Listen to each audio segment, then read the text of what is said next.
मोदी सरकार के दूसरे कार्यकाल का दूसरा कैबिनेट विस्तार हुआ। राष्ट्रपति भवन के अशोक हॉल में हुए कार्यक्रम में 43 मंत्रियों में 15 कैबिनेट और 28 राज्य मंत्रियों ने ली शपथ।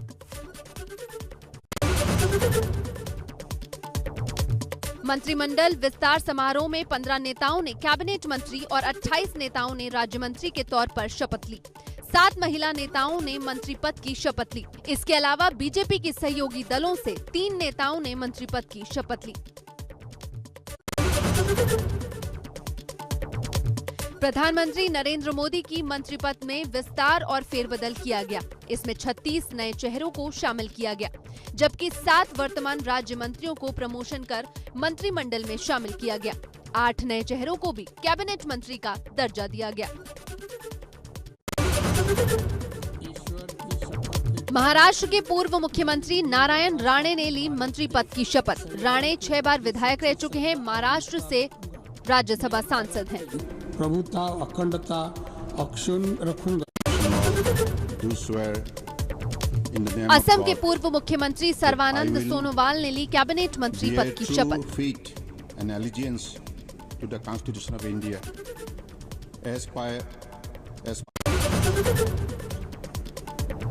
पिछले साल कांग्रेस से बीजेपी में शामिल हुए मध्य प्रदेश से राज्यसभा सांसद ज्योतिरादित्य सिंधिया ने ली कैबिनेट मंत्री पद की शपथ। ज्योतिरादित्य माधवराव सिंधिया ईश्वर की शपथ लेता हूं कि मैं विधि द्वारा स्थापित भारत के संविधान के प्रति सच्ची श्रद्धा और निष्ठा रखूंगा। रामचंद्र प्रसाद सिंह ने ली कैबिनेट मंत्री पद की शपथ। डॉक्टर वीरेंद्र कुमार भी बने मोदी सरकार में मंत्री। चिराग पासवान के चाचा पशुपति पारस ने कैबिनेट मंत्री की ली शपथ। हरदीप सिंह पुरी ने ली कैबिनेट मंत्री पद की शपथ। पुरी केंद्रीय मंत्री बनाए गए।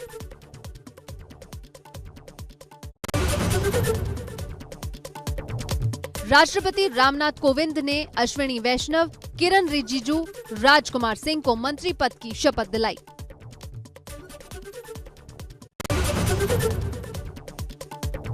मनसुख मांडविया को भी मोदी सरकार में कैबिनेट मंत्री बनाया गया। राष्ट्रपति रामनाथ कोविंद ने मनसुख को कैबिनेट मंत्री पद की शपथ दिलाई।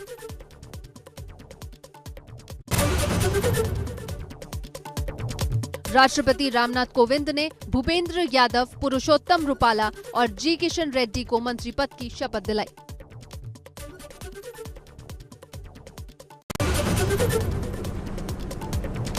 अनुराग ठाकुर का हुआ प्रमोशन। राष्ट्रपति भवन में ली कैबिनेट मंत्री पद की शपथ। अनुराग सिंह ठाकुर ईश्वर की शपथ लेता हूं कि मैं विधि द्वारा स्थापित भारत के संविधान के प्रति सच्ची श्रद्धा और निष्ठा रखूंगा। सांसद मीनाक्षी लेखी, ए नारायण स्वामी को भी राज्य मंत्री बनाया गया। राष्ट्रपति रामनाथ कोविंद ने दोनों को शपथ दिलाई।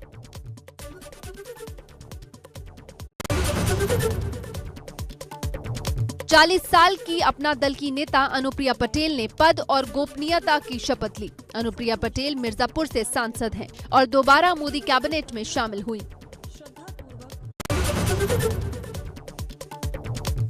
पंकज चौधरी ने राज्य मंत्री पद की शपथ ली। पंकज चौधरी यूपी के महाराजगंज से सांसद हैं। 2019 में 6ठी बार लोकसभा सांसद बने।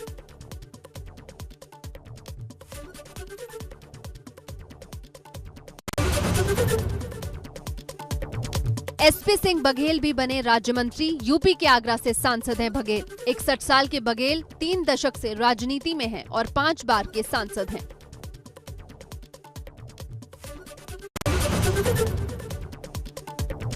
मोदी सरकार में भानु प्रताप सिंह वर्मा को राज्य मंत्री बनाया गया। जालौन से 5 बार से सांसद रहे हैं भानु प्रताप सिंह वर्मा। भारत के संविधान के प्रति सच्ची श्रद्धा। मोहनलालगंज से सांसद कौशल किशोर ने भी राज्य मंत्री पद की शपथ ली। 61 साल के कौशल किशोर लखनऊ जिले के सुरक्षित सीट मोहनलालगंज से लगातार दूसरी बार सांसद बने। कौशल किशोर अमित शाह के करीबी माने जाते हैं।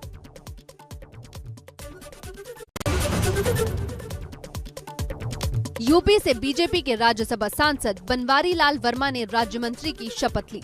बीएल वर्मा बीजेपी के ओबीसी मोर्चा के उपाध्यक्ष हैं।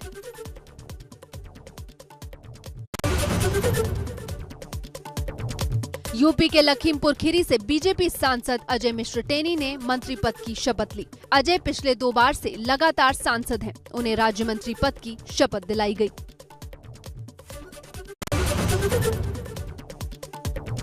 उत्तराखंड नैनीताल से सांसद अजय भट्ट पीएम मोदी की कैबिनेट में राज्य मंत्री बने। अजय भट्ट ने पद और गोपनीयता की शपथ ली। अजय ने राज्य मंत्री पद की शपथ ली। वो उत्तराखंड सरकार में मंत्री रह चुके हैं।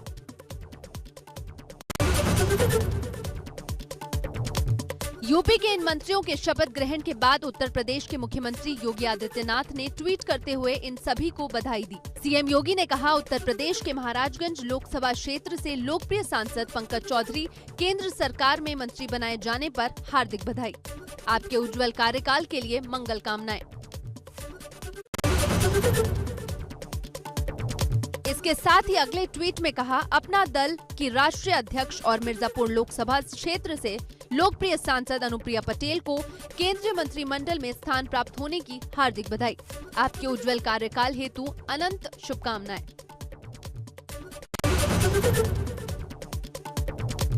एक अन्य ट्वीट में योगी ने कहा, उत्तर प्रदेश के आगरा संसदीय क्षेत्र में सांसद प्रोफेसर सत्यपाल सिंह बघेल जी को केंद्रीय मंत्रिमंडल में स्थान प्राप्त होने पर अनंत बधाई।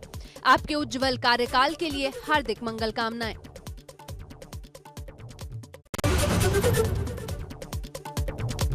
एक अन्य ट्वीट में योगी ने कहा, उत्तर प्रदेश के आगरा संसदीय क्षेत्र में सांसद प्रोफेसर सत्यपाल सिंह बघेल जी को केंद्रीय मंत्रिमंडल में स्थान प्राप्त होने पर अनंत बधाई। आपके उज्जवल कार्यकाल के लिए हार्दिक मंगल कामनाएं।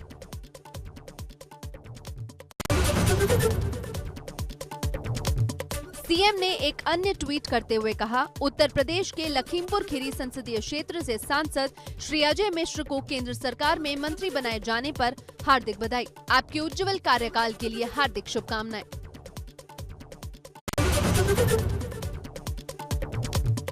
सीएम योगी ने आगे कहा, भारतीय जनता पार्टी के राज्यसभा सांसद बीएल वर्मा जी को केंद्र सरकार में मंत्री बनाए जाने की हार्दिक बधाई। आपके उज्जवल कार्यकाल के लिए मंगल कामनाएं। चार धाम यात्रा पर 28 जुलाई तक रोक बरकरार। नैनीताल हाईकोर्ट ने सुनाया अहम फैसला। सरकार से चार धाम यात्रा की लाइव स्ट्रीमिंग के लिए चार धाम बोर्ड से बैठक कर फैसला लेने को कहा। कांवड़ यात्रा को लेकर यूपी और उत्तराखंड के सीएम के बीच हुई बात। दोनों सीएम की बातचीत के बाद कांवड़ यात्रा पर बड़ा फैसला संभव।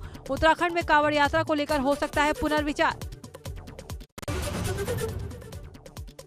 सचिवालय में पहली बार पहुंचकर सीएम ने अपने कार्यालय में की पूजा अर्चना। इस दौरान मुख्यमंत्री धामी ने कन्या पूजन भी किया। सीएम की कुर्सी पर कन्या पूजा करके बच्ची को बैठाया गया। उत्तराखंड के नए सीएम की बढ़ रही लोकप्रियता। सीएम बनने के बाद पुष्कर सिंह धामी की लोकप्रियता बढ़ी। लाखों में पहुंची सीएम पुष्कर सिंह धामी के फॉलोअर्स की संख्या। सोशल मीडिया पर जबरदस्त एक्टिव है सीएम धामी। कैबिनेट मंत्री हरक सिंह रावत ने दिल्ली में जाकर अमित शाह से मुलाकात की। ऊर्जा मंत्री बनाने पर हरक सिंह रावत ने गृह मंत्री को दिया धन्यवाद। राजनीतिक हालातों पर भी हुआ मंथन। नोएडा के सेक्टर 50 में प्राइवेट स्कूल में आग लगने से अफरा तफरी का माहौल। फायर ब्रिगेड की 2 से ज्यादा गाड़ियां मौके पर पहुंची। आग लगने का कारण स्पष्ट नहीं हो पाया। उत्तराखंड कांग्रेस का केंद्र और राज्य सरकार के खिलाफ प्रदेश भर में प्रदर्शन। देहरादून में कांग्रेस कार्यकर्ताओं ने फूका राज्य सरकार का पुतला। महंगाई, बेरोजगारी, भ्रष्टाचार के विरोध में किया जोरदार प्रदर्शन। नोएडा के जिला अस्पताल के बाहर लोगों का हंगामा। वैक्सीन नहीं लगने पर जताया आक्रोश। गौतम बुद्ध नगर में वैक्सीन की है भारी किल्लत। सेक्टर 30 में है जिला अस्पताल। यूपी ने एक दिन में वैक्सीनेशन में बनाया रिकॉर्ड। एक दिन में 10 लाख लोगों को लगाया गया कोरोना का टीका। मंगलवार को प्रदेश में हुआ सबसे ज्यादा कोरोना वैक्सीनेशन। लखनऊ में तेजी से हो रहा कोविड वैक्सीनेशन। राजधानी की 31.48% आबादी ने अब तक लगवाई वैक्सीन। 64 लाख से ज्यादा है लखनऊ की आबादी। 3 जुलाई तक 15 लाख से ज्यादा लोग लगवा चुके कोरोना वैक्सीन। देश में 24 घंटे में कोरोना के 43,733 नए मामले सामने आए और 930 लोगों की मौत हुई। एक दिन में 47,240 कोरोना मरीज ठीक हुए। देश में कोरोना के एक्टिव केस 4,59,920। भारत में एक दिन में 19,07,216 सैंपल टेस्ट हुए। अब तक 42,33,32,097 सैंपल टेस्ट किए जा चुके हैं। वहीं कोरोना वैक्सीन लगाने वालों की तादाद 36,13,23,548 है। भारत में अब तक कोरोना से 4,04,211 लोगों की मौत हो चुकी है। देश में कोरोना केस हुए 3,05,63,665। अब तक 2,97,99,534 लोग अस्पताल से ठीक होकर डिस्चार्ज। हिंदी सिनेमा के दिग्गज कलाकार दिलीप कुमार का निधन। बॉलीवुड के ट्रेजेडी किंग ने 98 साल की उम्र में अंतिम सांस ली। लंबे वक्त से वो बीमार चल रहे थे, कई बार अस्पताल में हो चुके थे भर्ती। दिलीप कुमार ने सुबह 7:30 बजे मुंबई के हिंदुजा अस्पताल में दम तोड़ा। दिलीप कुमार को सांस लेने में दिक्कत के चलते एक बार फिर 29 जून को अस्पताल में भर्ती करवाया गया था। दरभंगा ब्लास्ट केस में नासिर, सलीम और कफील को लेकर फिर कैराना पहुंची एनआईए की टीम। एक और संदिग्ध से पूछताछ।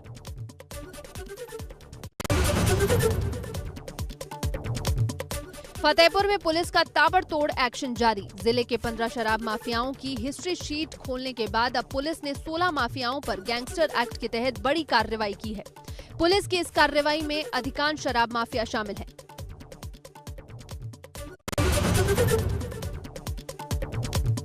नोएडा में एसटीएफ और पुलिस की संयुक्त टीम ने कुख्यात बदमाश अजय कालिया को एनकाउंटर में मार गिराया। पुलिस की माने तो अजय कालिया पर 2 लाख रुपए का इनाम था। पुलिस ने नोएडा सेक्टर 20 थाना क्षेत्र में अजय कालिया की घेराबंदी कर उस पर फायरिंग शुरू कर दी थी।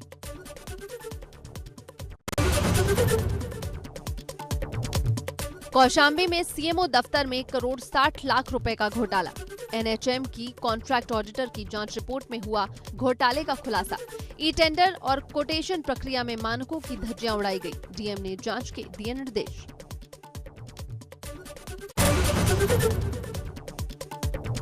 मऊ में प्रेमी ने प्रेमिका पर किया जानलेवा हमला। गंभीर हालत में अस्पताल में चल रहा इलाज। खुद को पति पत्नी बताकर किराए के मकान में रहते थे दोनों। कुछ दिन पहले दोनों में हुआ था विवाद। पुलिस ने आरोपी को किया गिरफ्तार।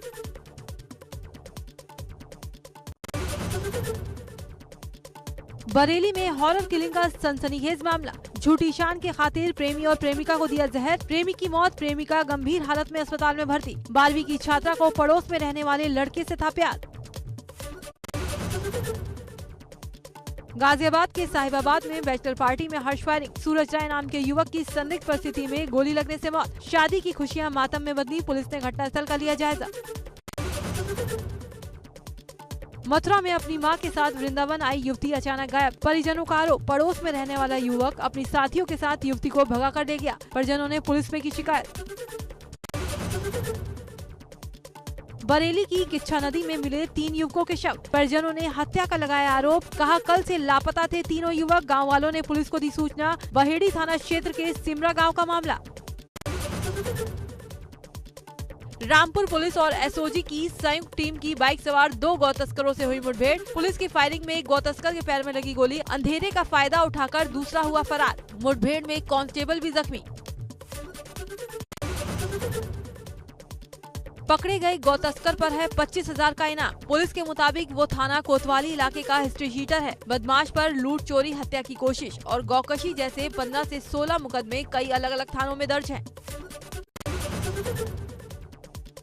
बस्ती में 2 इलाकों में पुलिस और बदमाशों के बीच मुठभेड़। छावनी थाना इलाके में हुई मुठभेड़ में 2 लाख की लूट की घटना में फरार बदमाश पकड़ा गया। दूसरी मुठभेड़ हरैया थाना इलाके में हुई, जिसमें विकास नाम का बदमाश गिरफ्तार हुआ। रुड़की के गंगनहर कोतवाली क्षेत्र से नशे के सप्लायर को पुलिस ने दबोचा। इसके पास से करीब 1500 नशीले इंजेक्शन बरामद। सप्लायर ये नशीले इंजेक्शन रुड़की क्षेत्र में सप्लाई करने जा रहा था। मुरादाबाद में नाबालिग से उसके माँ बाप की मौजूदगी में गैंगरेप। लड़की का भाई प्रेमिका को लेकर हुआ था फरार। बदला लेने के लिए प्रेमिका के घर वालों ने पीड़ित का अपहरण करवाया। गैंगरेप के बाद 2 गुने उम्र के आदमी से उसकी शादी करा दी। मंत्री अरविंद पांडे के खेल सचिव को निर्देश, उत्तराखंड खेल नीति 2020 को लागू करने के दिए निर्देश। खेल नीति 2020 लागू होने से खेल प्रदेश के रूप में अपनी पहचान बना पाएगा उत्तराखंड। नेता प्रतिपक्ष के सवाल पर बोले प्रदेश कांग्रेस अध्यक्ष प्रीतम सिंह, कहा जल्द ही उत्तराखंड को मिलेगा नेता प्रतिपक्ष, जो फैसला राष्ट्रीय अध्यक्ष लेंगे वही सबको स्वीकार होगा।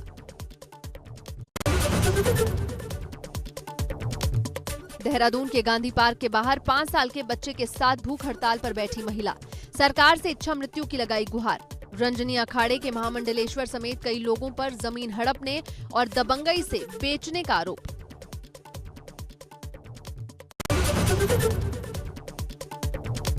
पौड़ी जिले के रिहायशी इलाकों में गुलदार की आहट से दहशत में लोग, वन विभाग से गुलदार को पिंजरे में कैद करने की मांग की। पास के ही कांडी गांव में दिख रही है गुलदार की धमक।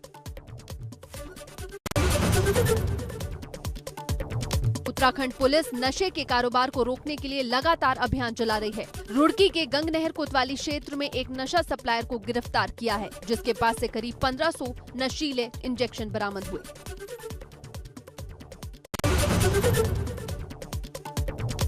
बढ़ती महंगाई, बेरोजगारी और कोरोना महामारी में हुए फर्जीवाड़े को लेकर कांग्रेस का हल्ला बोल। हरिद्वार में कांग्रेस कमेटी ने चंद्राचार्य चौक पर प्रदेश सरकार के खिलाफ की नारेबाजी।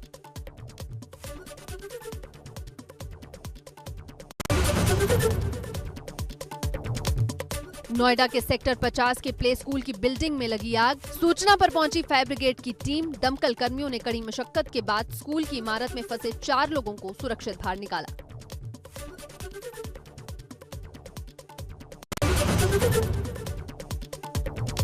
मेरठ में ट्रांसफार्मर से लगी भीषण आग। ट्रांसफार्मर के बाद लकड़ी के गोदाम में लगी भीषण आग। दमकल की कई गाड़ियां मौके पर पहुंची, लाखों का माल जलकर राख। झांसी के नंदपुरा के पास चलती मारुति वैन में अचानक आग लग गई। सिपाहियों ने अपनी जान की परवाह न करते हुए वैन में रखी वैक्सीन को बाहर निकाला। देखते ही देखते वैन आग के गोले में तब्दील हो गई।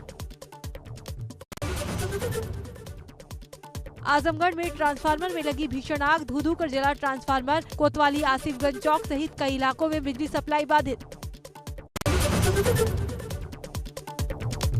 वाराणसी में वैक्सीनेशन पर राजनीति शुरू हो गई है। सपा के पदाधिकारियों ने वैक्सीनेशन पर राजनीति करने का आरोप लगाया और सीएमओ कार्यालय पर बैनर हटाए जाने और मनमानी को लेकर दिया ज्ञापन और आंदोलन की चेतावनी दी।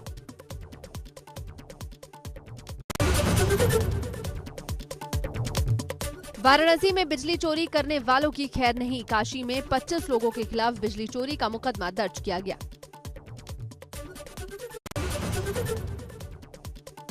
हल्द्वानी में 1 करोड़ की लागत से लगाई गई ट्रैफिक लाइट्स बनी शोपीस। 13 लाइट्स में महज 3 ही अभी तक शुरू हो पाई हैं। ट्रैफिक लाइट शुरू न होने से शहर में लगातार जाम की स्थिति। राजधानी में अब 5 अगस्त तक धारा 144 लागू रहेगी। क्षेत्र पंचायत प्रमुख चुनाव को देखते हुए लिया गया फैसला। ईद उल जुहा और कावड़ यात्रा को देखते हुए भी लिया गया फैसला। यूपी में कक्षा 1 से पढ़ाई जाएगी संस्कृत। बेसिक शिक्षा परिषद के स्कूलों में कक्षा 1 से संस्कृत शामिल। कक्षा 4 और 5 में वैदिक गणित पढ़ाई जाएगी। बच्चों को गुरु गोविंद सिंह के साहिबजादों का बलिदान भी पढ़ाया जाएगा। गाजियाबाद में योग गुरु स्वामी रामदेव ने सीकरी कला गांव में पतंजलि योगपीठ केंद्र का वैदिक मंत्रोच्चार के साथ उद्घाटन किया। इस दौरान रामदेव ने कहा कि आयुर्वेद और योग कई गंभीर रोगों का इलाज करने की क्षमता रखता है। प्रदेश में बन रहे राम वन गमन मार्ग को लेकर लखनऊ में बैठक। डिप्टी सीएम केशव प्रसाद मौर्य ने एनएचएआई और पीडब्ल्यूडी के अधिकारियों के साथ की बैठक।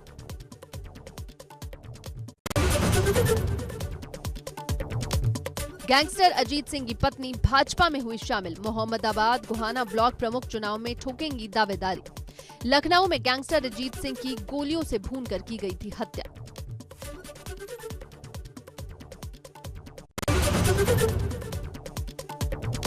सीतापुर में प्रत्याशी ब्लॉकों पर पर्चा लेने पहुंचे तो अधिकारियों ने उन्हें पर्चा देने से ही इनकार कर दिया।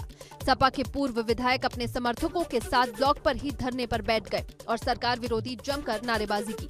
पूर्व विधायक राधेश्याम जायसवाल को पुलिस ने गिरफ्तार कर लिया।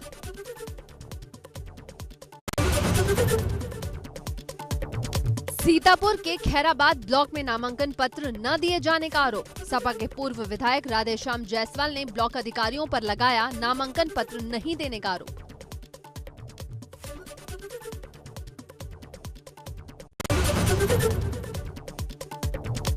कन्नौज के छिबरामऊ विकास खंड में नामांकन पर्चे खत्म। सपा प्रत्याशी ने लगाए गंभीर आरोप। विकास खंड गेट पर कर्मचारियों ने लगाया ताला। सपा नेता गेट के बाहर धरने पर बैठे।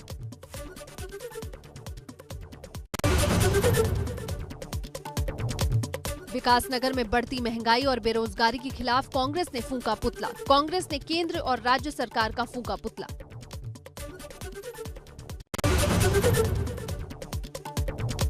गाजियाबाद में राष्ट्रीय लोकदल की प्रेस कॉन्फ्रेंस में कार्यकर्ता आपस में भिड़ गए। एक दूसरे से जमकर की गाली गलौज। क्षेत्रीय अध्यक्ष यशवीर चौधरी के स्वागत के दौरान होता रहा हंगामा।